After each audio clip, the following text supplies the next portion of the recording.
My name is Rosemary and I come from Uganda. Uganda is located part of East Africa. I'm a mother of a child with special needs, but above all I'm a mother of 3 beautiful children, and I'm the director of Angel Center for Children with Special Needs. I'm glad to be here. In 2010, I was undertaking my master's course in Belgium, Masters in Globalization and Development, and that was the time I was expecting my son April. Everything appeared very normal, the pregnancy and everything appeared normal, but unfortunately at birth April was diagnosed with Down syndrome, and that was the beginning of everything. It was so difficult to come to terms because throughout my lifespan I had never come across a child with Down syndrome in Uganda. But I was lucky that in Belgium they really had good service. The care and support for new mothers was really good. I went through a lot of counseling and guidance.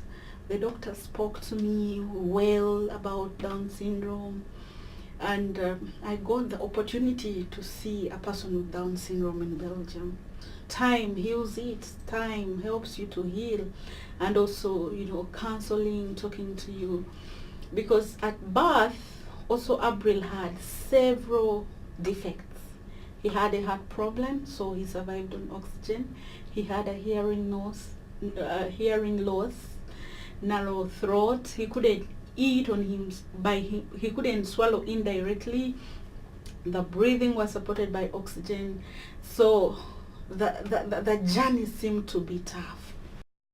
After 1.5 years being in and out of hospital, I decided to go back home. Why? Because I believed in the power of working with other mothers who are going through what I've gone through. And that was the birth of Angel Center for Children with Special Needs.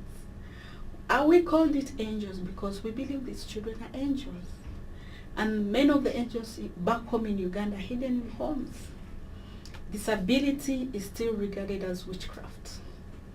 Every bad stereotype concerns disability in my country.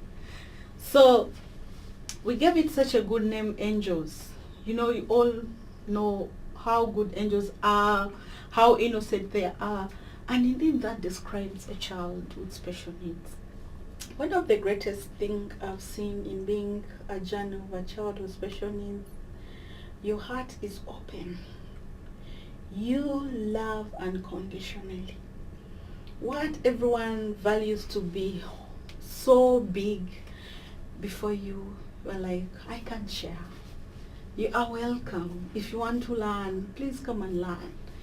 Because they put you in such a world of open-mindedness. Like, to speak to people it's no longer a problem. This is what I'm here for, is to give hope to parents of children with special needs back home, that it's possible. It may be different, but it's good to parent a child with special needs. It may be different, but it's good. So we have learned to appreciate small steps in life. And what I normally encourage parents is, one, that you are not alone. The best community you need are those parents who have gone through what you're going through. We have all the powerful messages and information you need to help you cope. April is very amazing. April is 6 years old with typical Down syndrome. What is so amazing about April is, one, that he learned to call my name. To me, that was very amazing. And calling me Mama, he looks directly in my face and he says, Mama, food, Mommy, food, And he tells me so often how he loves me. He's one person in this world who has assured me how he loves me. Mommy, I love you. And April has a goat. He has a goat? Yeah, he has a goat. He has a goat and he loves taking care of his goat. We have used the goat as a strategy of teaching him how to be responsible. And he really knows that goat belongs to him. When a goat has a problem, he will come and call you, Mommy May. That's how he makes the noise. He doesn't tell you Mommy Goat, but he say, Mommy May. May, Mommy May. Then you should run very fast to see what's happening with the goat. Sometimes it's rolling around the rope and maybe it's pulling, something. Or he calls the sister, Abigail, May. So that's how we have learned to identify him with the goat. He doesn't call it goat. But when you tell him, Abril, your goat, he will go and see. But he calls it by the sound. What we have done as Angel Center, we have tried to show parents to identify themselves with the activities at home. So what we encourage families is to identify their child with the activities that take place at home. Because I've also seen some households with young children with Down syndrome, teaching them how to cook food. We use the local charcoal stoves, how to make a local charcoal stove, help the mom around, with household activities. It's very important when you look at how Africa is structured. Our greatest strength is in community participation. Our communities are collective, like we know each other. Typically, I know my neighbor and my neighbor knows me and they know the children.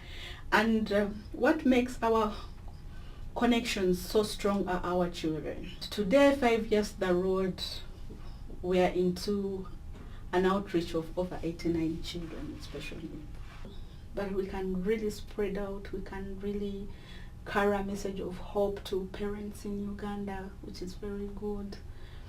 I think my biggest advice is one, to help families. We shouldn't be people to do a lot of judgment, because most educators have done a lot of judgment. You're not doing this, you're not doing that, or this will not happen, and everything. This comes back way home, where they say African families hide children, or children are in the hidden world. But when you come down to Africa and hear from a mother the story behind why he has to keep her child home, you'll be blown by the answers. We do it because of love. We do it because we don't have access to services. We should appreciate contexts.